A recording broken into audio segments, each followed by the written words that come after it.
Good morning, students. Today in this session, let us discuss about the predicate logic or first order logic. So we are discussing about the logic representation, that is one of the technique in knowledge representation. So we already completed the propositional logic. The next one is predicate logic or first order logic. So what are the limitations of this propositional logic and why we are going for this predicate logic? Let us see that. See, when coming to the propositional logic, it has very less expressive power. Like suppose there is one statement like all boys like cricket, or some boys are good at studies, some girls are good in playing. If you want to represent such statements in a symbolic form and to give the same information to a knowledge based agent, it has propositional logic can't express these statements, so it has very less expressive power. So to overcome that limitations, okay, we propose other logic, that is predicate logic or the first order logic. Let us see how such statements which maintains means which shows us some quantity, some, all means it is showing nothing but some quantity. Such quantitative words, how we are going to represent with predicate logic, let us discuss in this session. Okay, suppose there is one statement, student is good. Okay, this is one statement. This we can't express with the help of a propositional logic, but with the predicate logic we can represent like a student is nothing but a student can be anything, that is student X, and he is good. Who is good? Some X student. Okay, in this way we are going to represent. Suppose there is one more statement, John is tall. Okay, thus we can represent it something like John tall. Okay, there is one more statement like all boys like cricket. So here we have two predicates, that is one is boys, one is cricket, and boys likes cricket. So we can write this statement as likes boys comma cricket. So in this way, with the help of predicate logic or first order logic, these particular statements can be represented. Okay, see here again there may be some boys likes cricket, the same statement. Again we have two predicates, boys and cricket, with a subject like. So again here we can write it as likes boys comma cricket. But here the difference is, here we are saying that it is all, here it is some. That means here it is representing with some quantity.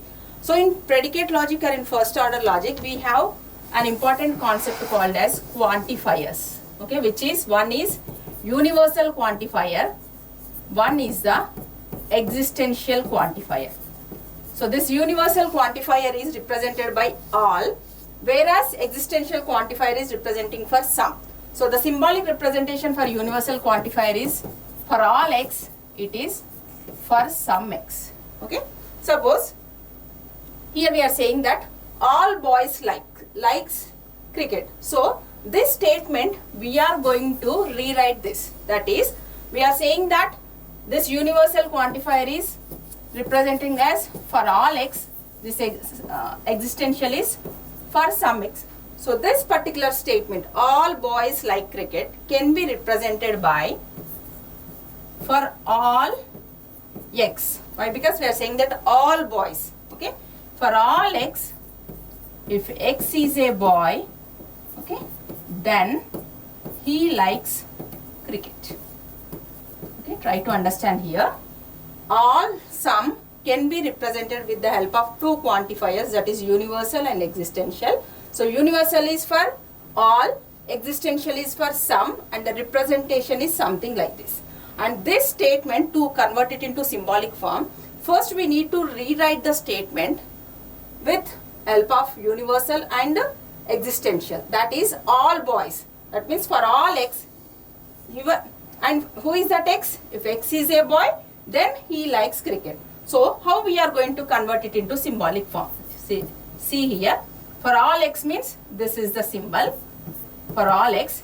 If x is a boy, okay, if x is a boy, that is boy x, okay, then we already discussed in propositional logic, then can be represented by with a symbol conditional. So it is likes cricket. Okay, in this way it is going to be represented.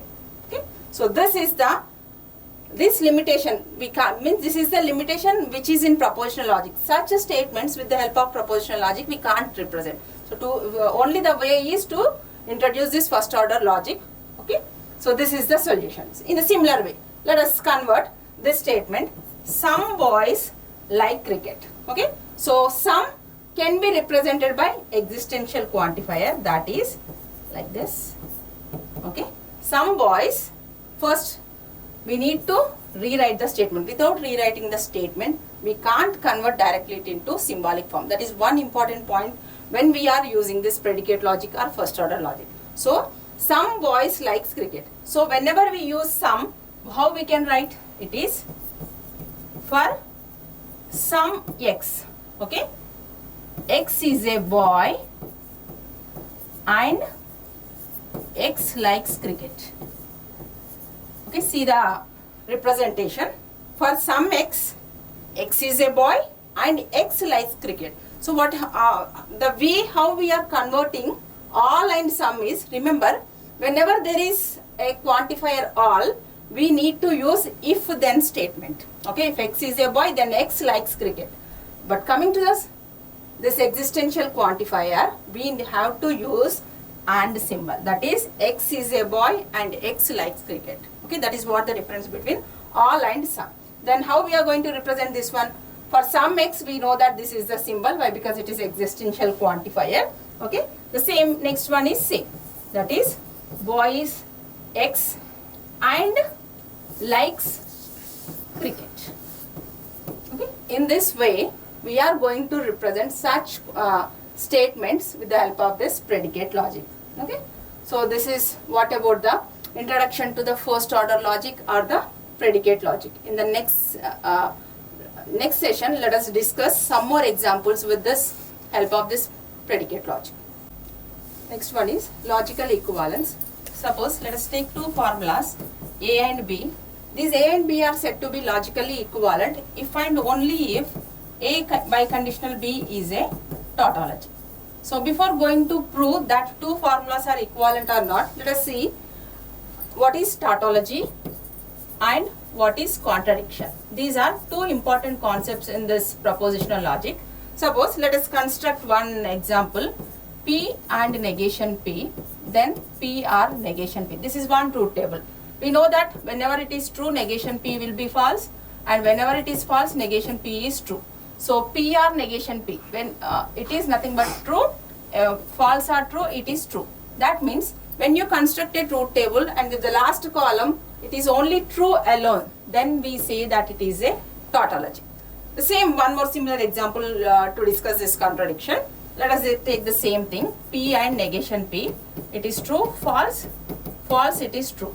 Suppose I am taking P and negation P. So and when one of the input is false, yes, obviously output will be false. That is false and false. That is, if you construct any truth table and if the final column of the truth table is false alone, then we say that it is a contradiction. So what we are saying here, when we are going to say that two formulas are equivalent to each other, if A by conditional B is a tautology, then we can say that two formulas A and B are said to be logically equivalent. Okay, let us discuss one example. This is very famous formula, that is P conditional Q is equal to negation PR Q. They are saying that P conditional Q is equivalent to negation PR Q. Now we have to prove whether these two are equivalent to or not.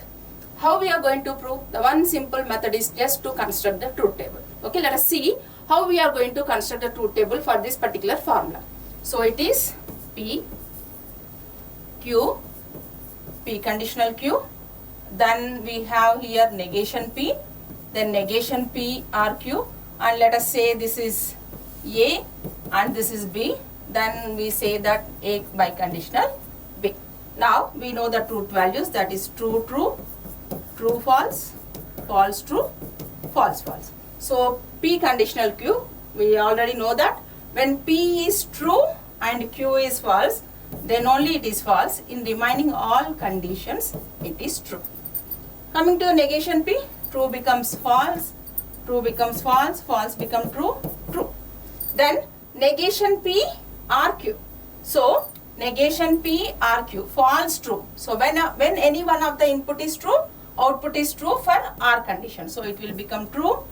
This both are false. This is false and this is false. So the output is false. Then true, true, true, and true, false also it is true. Okay. Now we have to find out A by conditional B. So that is, this is B and this is A. Now we have to prove that it is a tautology. When we construct the truth table and if the final column of the truth table is true alone, then we say that it is a tautology. And if we prove that A by conditional B is a tautology, then we say that these two formulas are equivalent to each other. Okay. Now see, A by conditional B, we know that what is A by conditional B. When both inputs are same, output will be true. That is, when both inputs are same, output will be true. So both inputs are same, true, true, true. Yes, it is a tautology. So when we construct a truth table and if the final column is true alone, then it is a tautology. And if we are saying that A and B is a logical equivalent, A by conditional B is a tautology, then we can say that both formulas are equivalent to each other. Just remember now onwards, for further calculations, for especially when we use first order logic or predicate logic, this formula is very, very useful and it is very important that P conditional Q is equivalent to negation P RQ. Please make a note of this formula. This we have proved that these two are logically equivalent. Yes, these are logically equivalent. Thank you.